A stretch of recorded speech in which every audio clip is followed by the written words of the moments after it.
Hey, good morning, Rene here. I am back in the vineyard. It is a beautiful time of year to come out to see grapes being harvested. I'm at one of the Bargetto vineyards here in Watsonville, and we've been talking about growing the fruit of the Spirit. And Jesus told his disciples in the Gospel of John, "Abide in me, and you will bear much fruit." He called himself the true vine.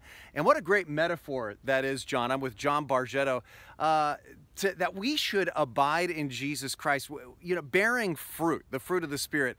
It's not a matter of us trying harder to produce it in and of ourselves. It's a matter of us abiding in Christ. And as we abide in him, the fruit of the Spirit, the love, the joy, the peace, and so on, that's going to grow in us. How do you abide in Christ? Through prayer, through staying in his word, through serving others, through meditation on Jesus and what he did for us. But there's something else that Jesus told his disciples. He said, "I am going to prune you." He said, the vines that I love, I'm going to trim them back so that you bear much fruit. And John was just telling me that that is what vineyard managers do. They have to actually trim back. They've got to prune the vines so that they bear more fruit.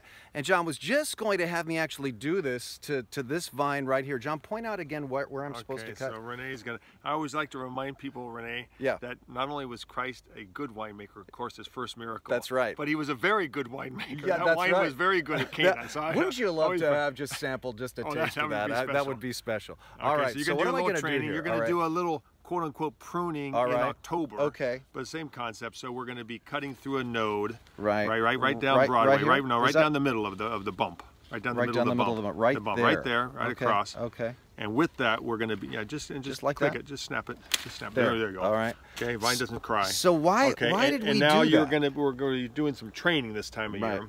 Right. And we terminate the growth here. Right. And we're trying to train the vines to grow along the fruiting wire. This is the fruiting wire. Right. So it will be fruitful. In the next fall. We're working toward that. Right. And then when we go down in a few minutes, you'll see how the fruit is growing along this fruiting wire is easy to harvest. So you have to prune the vines along this fruiting wire. What happens if you don't prune them?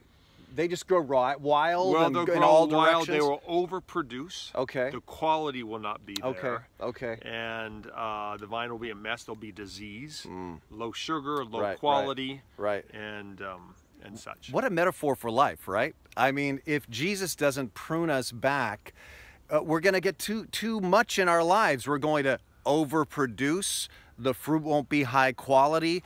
And so he's got to prune stuff out of our lives. Of course, he's got to prune self-destructive tendencies, sin, and so on, but also just maybe too much busyness. And for all of us, the pruning that God does might take different forms. Maybe he wants to prune back the time you spend on a screen, like the phone that you're looking at right now, right? I better wrap up.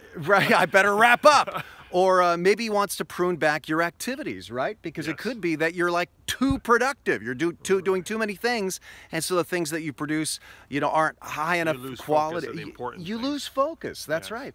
And so the vineyard manager, Jesus, is going to prune us back so that we can produce better fruit. So today, think, what does God maybe want to prune out of your life so that you can be more fruitful? If you had less of some things in your life, would you produce more fruit that looks like love and joy and peace and patience? Now, sometimes God prunes us without our consultation, right? Somehow, suddenly we lose an opportunity here or there. Well, look at that as God pruning you. But sometimes it takes our cooperation and it takes our thinking, what do I need to cut back out of my life so that I'm more fruitful, more productive? So think about that.